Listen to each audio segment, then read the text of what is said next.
The Red Sox beat the Miami Marlins in walk-off fashion, and we got really big news on Marcelo Mayer along with other Red Sox injuries. We're going to get into that in today's edition of the Red Sox Rundown, but before we do, we are scratching, clawing so close to our goal of 5,000 subscribers. My goal is to get there by the start of September, by the time we get to this playoff push, and I can guarantee you, when the Red Sox make the playoffs, not if, when, we will be live for every single playoff game doing watch parties as well as the normal recap shorts, long form videos afterwards. We're going to have it all covered. So make sure you subscribe, join the family. This is going to be a very fun 2.5 months for the Red Sox. Join us, join the family, and let's all experience it together as this Red Sox family.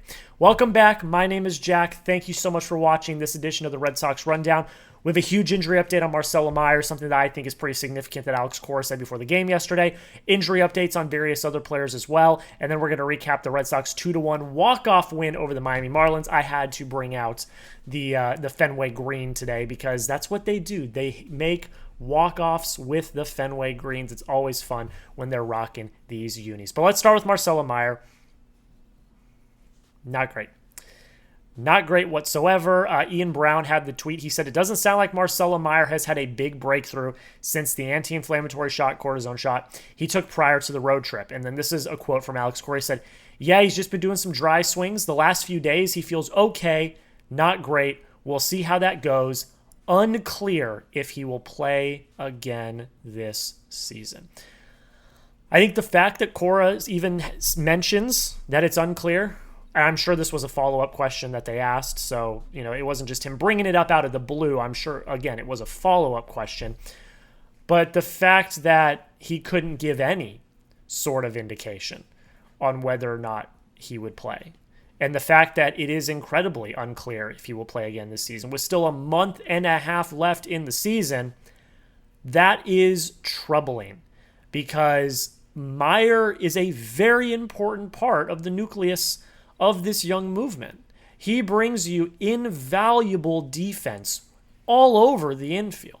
Now, people are making do. You've got Cedon at second. Romy played at second last night. Story and Bregman are good on the left side of the infield. It really is that second base position that the Red Sox have not been able to nail down.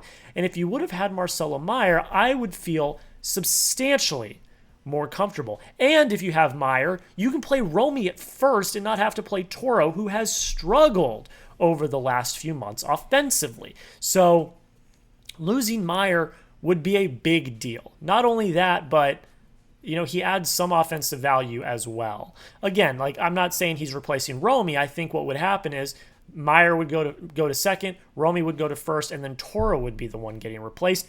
But now you have to think, is this does this mean a Christian Campbell call-up is coming soon, or a Justin Garcia is coming up soon?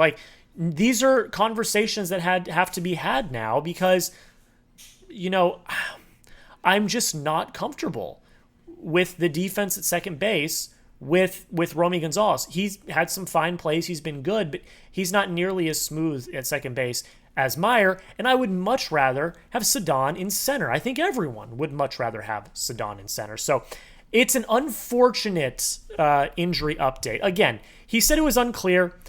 That doesn't mean he's going to miss the rest of the season, but not sounding good. I think the hope was that the cortisone shot would react, he would start to feel better, and he would start to get into some more physical baseball activities. All he's been able to do is play catch and take some dry swings, and he doesn't feel great. He feels okay. So I think the fact that it's kind of becoming more clear that cortisone shot probably didn't work that well, I'm not incredibly hopeful that he's going to play again this season. But you guys let me know. Does Marcelo Mayer play again this season? This is going to be the pinned comment on today's video. So YouTube's about to throw you an ad break. Let the ad play. While the ad is playing, go down and answer the question. I want to hear your thoughts down below. This is a conversation back and forth between you and me. Do you think Marcelo Mayer plays again this season? All you got to do, type Y for yes or type N for no. We did have some other injury updates as well, a mosh posh of random updates. Tanner Houck, so we know he's going to have Tommy John, which is, again, a really horrible turn of events for Houck. I really feel bad for him. going to miss pretty much all of next season, and then there's a potential lockout looming after that. When he plays baseball again, who knows? He's going to have that surgery on Monday. I know that there was some people that thought it was odd that he hadn't had the surgery yet. Hunter Dobbins had his ACL surgery last week. Some people thought it was odd that Houck had not had his surgery yet, but he's going to have it on Monday, and then the long road to recovery begins. Also have a little bit of an update on Carlos Narvaez. He's doing better after the knee soreness, which is all you want to hear. He played last night, so that's only good news. And I think they, with carrying 3 catchers, Ali Sanchez, Connor Wong, and Carlos Narvaez, his workload will be decreased, which is good. You definitely want to save him for the postseason. Like, you need him to play basically every game in the postseason. And, him feeling better, though, after the knee soreness is definitely a good sign. Really, Chris Sale-ish injury news. Kutter Crawford had wrist surgery, and he's hoping to be throwing in October and ready for spring training, so it doesn't seem like anything that was incredibly serious, but the wrist surgery came when he was doing maintenance on his house. Apparently he was turning something, and he felt a pop, and then he's got to get surgery. If that is not the most Chris Sale-esque type injury, I don't know what is. Safe to say, missing Kutter this year was definitely at least a little bit of a hurt to the depth. How much action would he have gotten? I'm not sure, but definitely not having him for depth hurt this year. So hopefully the recovery goes well. Throwing by October, ready for spring training, and hopefully by the time we get to spring training, all the issues that he's had are good, and he can have a full spring training, get ready to go, and be part of the Red Sox pitching staff in some way, shape, or form going into next year. Last but not least, the other significant injury update we got yesterday, Justin Slaten threw a bullpen. I'm sure you saw the videos. He threw a bullpen with a dummy in the batter's box. From all we hear, it sounds like it's going well. He's scheduled to have a live batting practice on Monday, another step in the progression to getting him back soon. I'm hoping by the time we get to September, we've got Slaten back in the bullpen. I don't think I need to reiterate how important Slaten is to the bullpen. He is a high leverage righty reliever that is definitely your 8th inning setup man for Chapman in the 9th. Like, he is incredibly important to the Red Sox bullpen ecosystem. And with what we've had with Jordan Hicks and Jorge Alcala and, Giovanni Moran, not really his fault, but he had kind of a rough game the other night as well. Just getting that stability with Slaten back, especially going into the playoffs when every situation is a high leverage situation, that's going to be very crucial that he comes back quick and he comes back healthy. If you're excited to get Justin Slaten back, just go down below and type me. I think everyone should be excited to get him back because, again, like I've already reiterated and emphasized, he is a very key part of this Red Sox bullpen ecosystem. You need a Justin Slaten in your rotation, in your bullpen, for the postseason. So I'm typing my me's in the comments, but you go down below in comments. You type your me's as many times as possible if you're excited to have Justin Slaten back in the bullpen. Okay, make sure you guys hit that subscribe button. We're going to talk about the game here in a second. We recap every single game here on the channel. We've got short form content, and then we recap every single game in long form the next morning if you want that type of coverage. So you don't have to watch the game because it's a long season. I know it's 162 is very long. You don't want to have to watch every game. You don't want to have to, be like, oh, what did I miss? I watch the games so you don't have to. Hit that subscribe button for short minute-long recaps after every single game, and then we go into detail breaking down each game the next morning. That's my commitment to you. We have not missed a day yet, and we're not missing a day the rest of the season. Hit that subscribe button and join the family right now. So let's talk about the game. Red Sox win 2-1.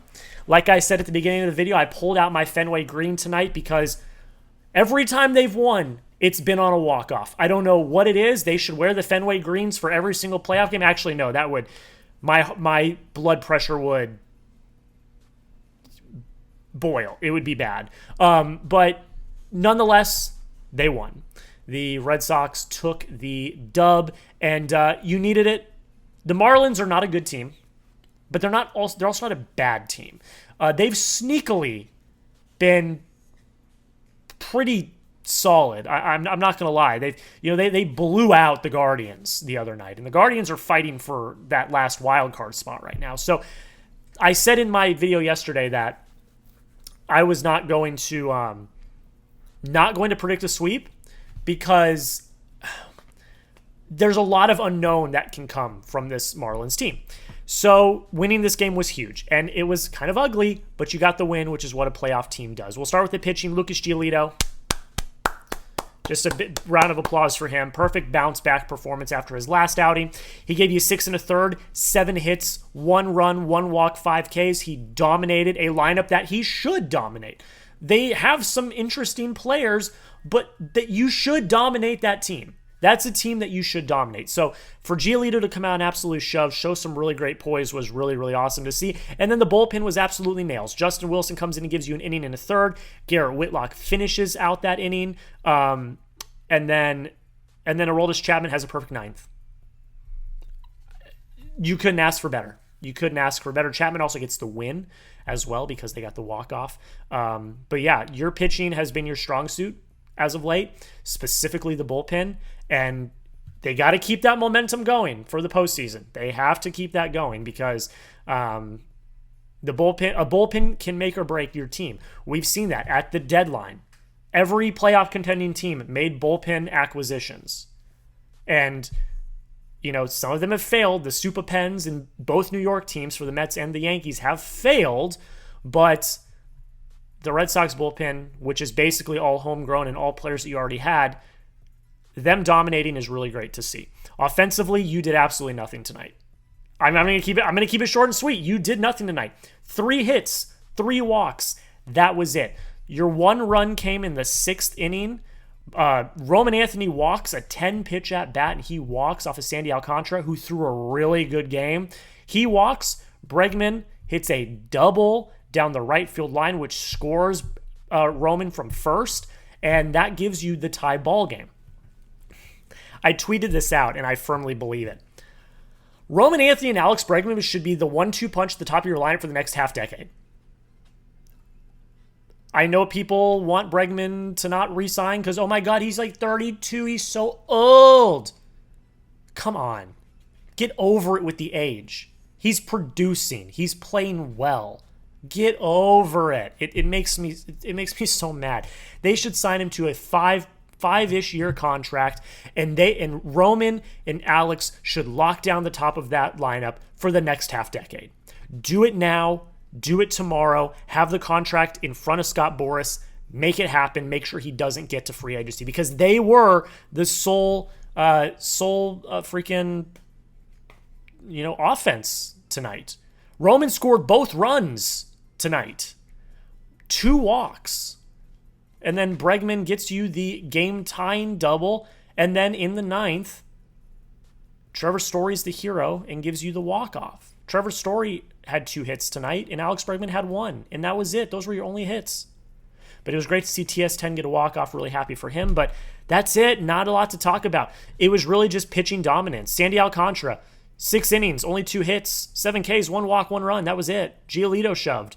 And then both bullpens up until the 9th when Simpson for the Marlins came in and just absolutely crapped the bed. Bases loaded with no outs. You knew the game was over at that point. The Red Sox got it done. That's all that matters. You won the damn ball game. Let's look at the... oh, man. That's devastating. Let's look at the scores. That's devastating. So before I pressed record on this video, the Rangers were up, I believe, 5-3 on the Blue Jays. The Blue Jays are now up 6-5 in the top of the 9th. So it looks like the Blue Jays are probably going to win. I really thought you were going to steal a game. I really did.